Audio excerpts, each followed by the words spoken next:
Hey everyone! If you're getting the Steam is not running, you must start Steam in order to play the game error in Left 4 Dead 2. Don't worry. In this video, I'll show you several ways to fix it. Before we get started, make sure to subscribe to our channel, as it really helps us grow. Now let's get started. First, close Left 4 Dead 2. Make sure Steam is running. If Steam is closed, open it. Then sign in to your account. Now, go to your library. Right-click Left 4 Dead 2.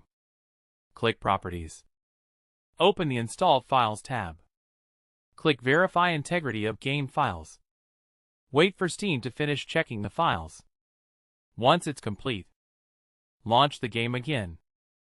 If the error still appears, close both Steam and the game. Restart your computer. Then open Steam and launch the game from your Steam library. If you're using a desktop shortcut, avoid using it. Always launch the game through Steam. If you're using mods, disable them. Then try launching the game again. That's it. If this video helped you, don't forget to like the video. Subscribe to our channel for more helpful tutorials. If you're still having this problem, leave a comment below. We'll do our best to help you. Thanks for watching.